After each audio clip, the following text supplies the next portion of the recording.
Wolverine is relaxing, watching the sunrise near the place he grew up. The sunrise makes him think and reminds him of what he already knows. No matter how much he wants to leave his problems behind, they're not leaving him. Cyber made sure of that when he slaughtered his wolf pack. Another family taken away. And if that wasn't bad enough, more problems show up. Canada's Agency for Superheroes, Mutants, and Monsters. The same people who put adamantium in him. Wolverine sneaks in behind them, slipping past their bio-trackers. And he overhears they're here to investigate a string of killings. A camper, and 2 teenagers. Some witnesses say they saw a man with claws. It's not the most solid testimony, especially coming from folks who clearly hate mutants, but it's the only lead they've got, and honestly, their boss doesn't seem to care. Cyber's body count brought down a full-blown manhunt, and Wolverine's looking like the main suspect. The real killer? Long gone. Logan spent hours tracking him and came up empty, so he hangs back, keeping an eye on them from a distance. 2 hours pass. One of them gets a little too close, but in the end, they all load up into their SUVs and head out to regroup. Just when he thinks it's over, he catches a blood-soaked scent. And then, out of nowhere, Wendigo attacks. Wendigo slams into him out of nowhere. Logan gets launched like a ragdoll, crashes hard into the snow, tries to recover, but Wendigo's already mid-air. Then, one clean hit, straight to the spine. Here it is explained that Wendigo is creature of legend. It was once a man punished by a curse born of the northern gods. The curse strikes when a person resorts to cannibalism in the northern wilderness. It transforms them into a monster that can go toe-to-toe with the Hulk, but it can only speak its own name. A monster with an insatiable hunger for human flesh. It's not a myth. Wolverine fought this monster a bunch of times and barely walked away. But this time, something feels off. Wendigo's not fighting like he normally does. Like he's wounded or sick. Logan thinks about it for a second, then shrugs it off. He's done thinking. He's ending this. He moves in for the kill, but then, help. Wolverine freezes. The monster spoke, something other than its own cursed name. The monster runs off, scared, and from its voice, Wolverine realizes it's not wounded or sick. It's just a kid. Wolverine follows him, not to hurt him, but to stop him from infecting anyone else with his teeth and claws. Most people don't have a healing factor to keep them safe. The Wendigo leads him to a wooden cabin. Then, he asks Wolverine for help and hands him a book. He can see it. The kid's fighting the hunger. He's trying to hold on. And Wolverine recognizes that fight because he lived it. The only reason he's still standing today is because someone saw that same struggle in him and chose to help, chose not to leave him to be the animal. He doesn't owe the people who helped him. He owes the ones like this kid. The one still trying to remember what it means to be human. And Wolverine, he's the kind of man who pays his debts. He opens the book. That's where he sees how it all happened. First, the kid's name is Leonard. He and his friend ran away from a group home and disappeared into the wilderness. They brought the wrong gear, but some folks along the way helped them out. Eventually, they were forced to move on and ended up in an abandoned cabin.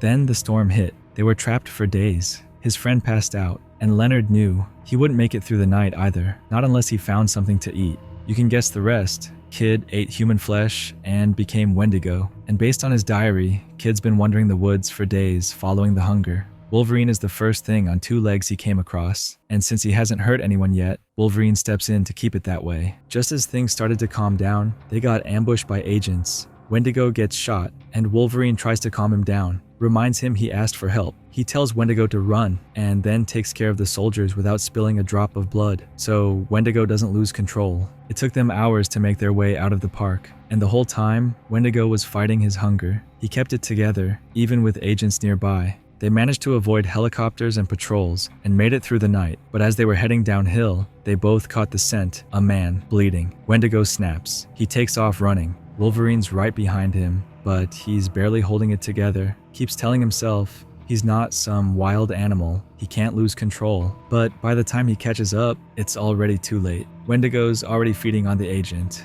Wolverine jumps in, trying to pull its attention away from the agent. The first time they fought, the Wendigo was scared. He could feel it. There was still a kid buried somewhere inside that thing. But now, it's different. It's had a taste of flesh. Blood's in the air. And this time, it's more aggressive. It lashes out at him, fights back harder, then takes off again. Wolverine loses control for a moment, but just as he starts chasing, he hears a call for help. The man's still alive, so he decides to help him. The fall messed up the guy's leg, so Wolverine binds the wound. And then he remembers his healing factor once protected him from the Wendigo curse, so he takes a chance. Bleeds on the soldier, hoping it'll stop the transformation. He doesn't know if it'll work, but it's the guy's only shot. At the very least, it should keep him alive until his friends arrive. Soon, agents showed up, spreading out and searching the place. Wolverine stays hidden, hoping to find Wendigo before they do. But he's too late. Wendigo charges in and attacks the soldiers.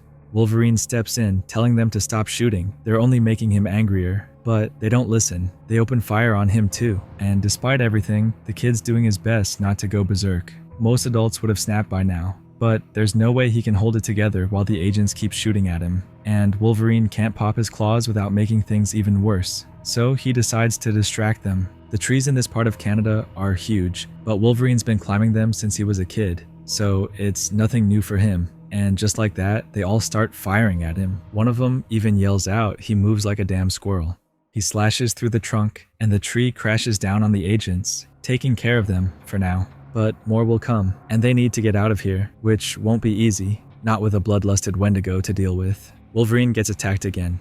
Wendigo grabs him by the throat. In his mind, Wolverine knows the kid's not in control, but his body won't listen. His instincts only know one thing. He pops his claws and slashes Wendigo hard. That's when the kid's voice breaks through the monster. He begs for mercy. Hearing that voice, Wolverine pulls himself back. He climbs on Wendigo's back and chokes him out cold. And now comes the hard part. He's got to drag his ass out of there. He grabs him by the leg, then he hears a click. One of the agents is still standing, and she's got a gun pointed right at him. He tries to calm her down, but she shoots him in the leg as a warning. He snaps, pops his claws. She tells him to stay back. She doesn't want to kill him. It takes everything he's got not to kill her. He keeps telling his brain, "She shot me in the leg. She wasn't trying to kill me." His brain knows it. Now he just has to repeat it until his body believes it. He slices her gun clean in half and gets right up in her face and forces himself to calm down, just enough to speak. He tells her the camper was killed by Silas Burr,